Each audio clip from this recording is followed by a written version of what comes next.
तो ये गाजी कैसे डूबा, इसको हम लोग एगो खराब जहाज से मार दिए। तो अब इधर समझते हैं कि जब उधर इतना भयानक धोए हैं तो इधर कितना बुरा धोए होंगे, इसको बारे में हम लोग समझते हैं। भारतीय सेना अब पूरब की ओर क्या क्या काम की, इसको ध्यान से समझिए। ये मुक्ति वाहिनी जो थी बांग्लादेश की, वो अंदर ही पाकिस्तानी फौजियों को मार रही थी गली कुची में दौड़ा दौड़ा के, क्योंकि इन पाकिस्तानी फौजियों ने वहां पर रेप किया, मर्डर किया, और इनका साथ दे रही थी इधर से हमारी इंडियन आर्मी और ऊपर से हमारा एयरफोर्स। ये तबाह कर दिए थे, इनको भागने के लिए भी जगह नहीं था। और इसी में इनका सबसे बड़ा सरदर्द बन गया था इंडियन नेवी, क्योंकि इनको जो मदद थी, देखिए ये पूर्वी पाकिस्तान है, इनको मदद जब भी मिलेगी तो इधर से ही मिलेगा। अब बताइए, यहाँ से तो कोई जाएगा नहीं, बेवकूफ़ भी नहीं होगा जो इधर से मदद करने जाएगा, रास्ते में ही एयरफोर्स मार के गिरा देती थी, ट्रक वगैरह जाएगा नहीं, तो नेवी से ही इन लोग मदद देते थे। भैया यहाँ पे जो इनके फौजी लड़ रहे थे उनको खाना पीना भी खत्म हो गया था। अब इनको बर्बाद कर दिया भारत। आईएनएस विक्रांत, आईएनएस विक्रांत उस समय का बहुत बड़ा जहाज था इस साउथ एशिया के देशों का, और यहाँ से उस इतना बड़ा जहाज था कि उसके ऊपर से लड़ाकू जहाजें उड़ती थी। वो एयरफोर्स यहाँ से भी बम मारता था, मिसाइलें मारता था, ऊपर से लड़ाकू जहाजें और हेलीकॉप्टर छोड़ देता था, जो ताकि मुक्ति वाहिनी को कोई दिक्कत ना है। मुक्ति वाहिनी मारती थी और आर्मी पूरी तरह से उसने यहाँ से हमारा विक्रांत ने चटगांव बंदरगाह को तबाह कर दिया। अब बांग्लादेश का देखिएगा वर्तमान में, उस समय तो पूर्वी पाकिस्तान था, ये चटगांव उस समय पाकिस्तानी आर्मी नेवी का एक बहुत बड़ा केंद्र था। इधर हम लोग ने उड़ा दिया कराची, इधर उड़ा दिया हम लोग ने चटगांव। अब मुक्ति वाहिनी को कोई खास दिक्कत नहीं आ रहा था।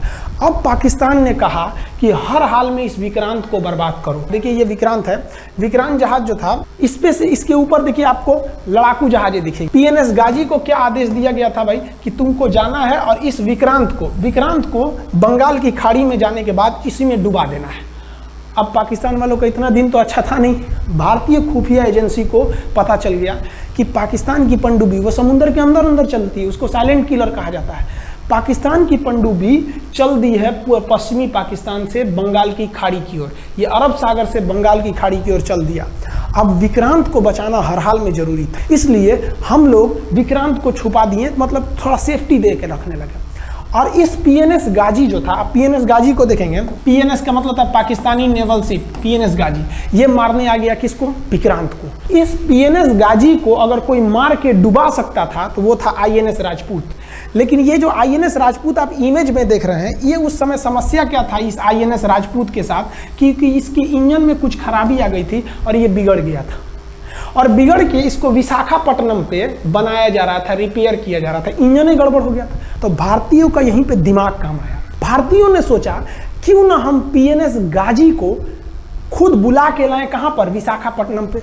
तो लोगों ने कहा कि भैया ये आएगा विशाखापट्टनम में, कि आओ आईएनएस राजपूत हमको मार दो। तो कहा कि नहीं, देखिए कैसे आएगा।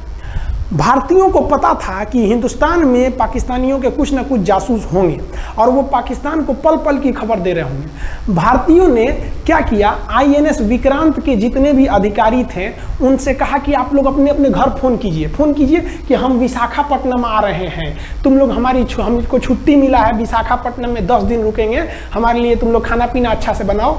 लड़कों से उन लोगों को खबर खिला दिया। विशाखापट्टनम में जितने मछुआरे थे उनको कहा गया कि आप लोग हट जाइए, बहुत बड़ा जहाज आने वाला है, बहुत बड़ा जहाज विक्रांत आ रहा है, यहाँ पे आप लोग खाली कर दीजिए, आईएनएस विक्रांत आ रहा है। यहाँ पर क्या किया गया, ऑर्डर दिया गया, बहुत सारे फल, सब्जी, अंडा, ब्रेड, कि भैया ये इतने बड़े जहाज के लिए जा रहा है, 6 महीने का खाना चाहिए। ये खबर आग की तरह फैल गई पाकिस्तानियों को। अब पाकिस्तान में खबर लग गई कि भैया आईएनएस विक्रांत यहाँ नहीं है, आईएनएस विक्रांत विशाखापट्टनम पे है। अरे बकलवा, विशाखापट्टनम पर पीएनएस गाजी की मौत यमराज इंतजार कर रहा था, आईएनएस राजपूत। ये गधा जो था पीएनएस गाजी, ये मुड़ गया किधर की ओर, विशाखापट्टनम की ओर। और विशाखापट्टनम पर चुपचाप शांति से खड़ा हुआ जहाज आईएनएस राजपूत इंतजार कर रहा था, तो पानी के अंदर अंदर आओ। ये अभी बाहर निकला हुआ है, पानी के अंदर रहती है। और आईएनएस राजपूत देखा कि ये आ रहे हैं, वो आईएनएस राजपूत को मारता कि इससे पहले ही आईएनएस राजपूत मार के तबाह कर दिया पीएनएस गाजी को। पीएनएस गाजी पर को डूबने के बाद पाकिस्तान को बहुत बड़ा सदमा लग गया। पाकिस्तान को यह एहसास हो गया कि अब हम कभी नहीं जीत सकते हैं, क्योंकि ये PNS गाजी अमेरिका से खरीदा हुआ एक बहुत ही शक्तिशाली पनडुब्बी थी जिसे कोई डुबा नहीं सकता था।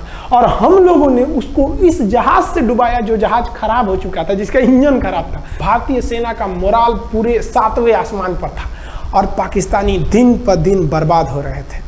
अब पाकिस्तानियों को लगा अब क्या करेंगे, तो पाकिस्तानियों ने अमेरिका में फ़ोन किया, भैया आप कुछ कीजिए। तो अमेरिका ने ना UNO में मुद्दा उठा दिया, यूनाइटेड नेशन ऑर्गेनाइजेशन, इसकी जो सिक्योरिटी काउंसिल है, सुरक्षा परिषद, इसमें कह दिया पूर्वी पाकिस्तान पर जुल्म कर रहा है, मार रहा है।